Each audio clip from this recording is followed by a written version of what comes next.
हम 52 से लेकर के आज तक लगातार चुनाव में रिफॉर्म होते ही रहे और होते रहने चाहिए।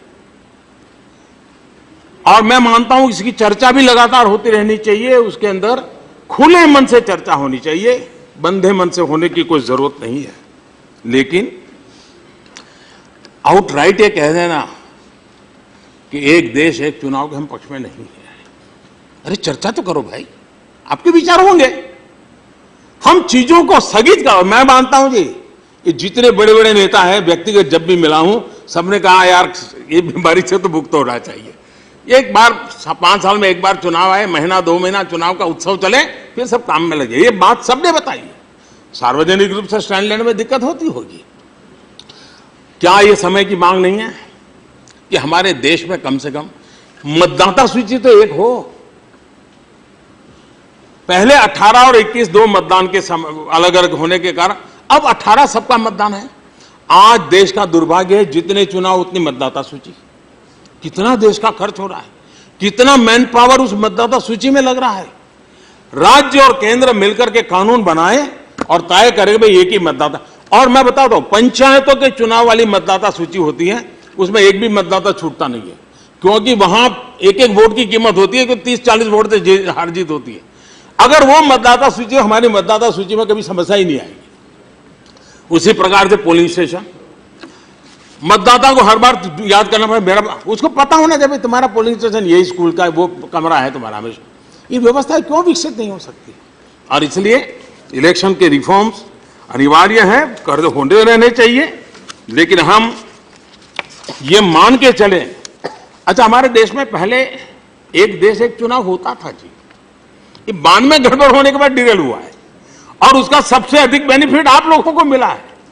और आप आज उस विरोध, कुछ लोग ऐसे तर्क देते हैं जिस तर्क में कोई दम नहीं। कहते हैं मतदाता ये कैसे निर्णय करेगा। अभी उड़ीसा सबसे बड़ा उदाहरण है। उड़ीसा में ग्रामीण इलाका ज्यादा है। उड़ीसा एकदम बहुत ही विकसित और ऐसा तो राज्य नहीं है भारत के, जो जिन राज्यों को अभी भी विकास के राह में लाने के लिए मेहनत करनी पड़े, ऐसे राज्यों में से वहां के मतदाताओं ने लोकसभा के लिए एक मतदान किया, विधानसभा के लिए दूसरा मतदान किया। इसका मतलब हमारे मतदाताओं को एक ही समय विवेक बुद्धि का पूरा है।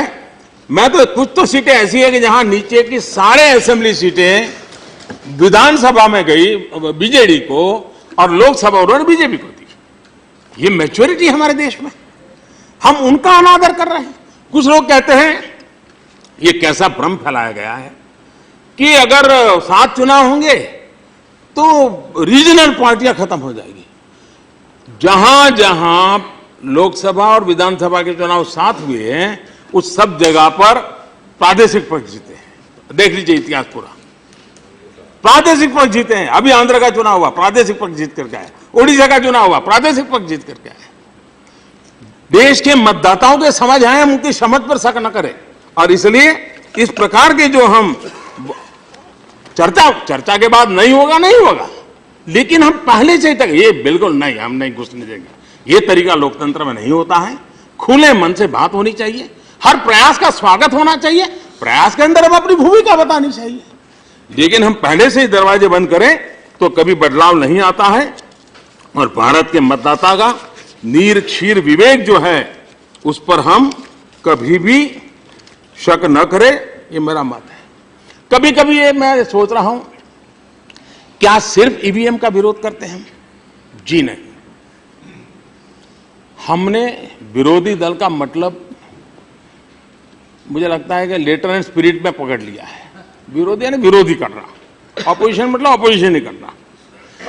मुझे याद है इसी सदन में मैं बैठा था और विद्वान लोग ऐसा भाषण कर रहे थे, बड़े बड़े अपने आप को ऐसा मानते हैं कि जब भगवान बुद्धि बांटने निकला तो वही पहले कतार में खड़े थे, ऐसे चलो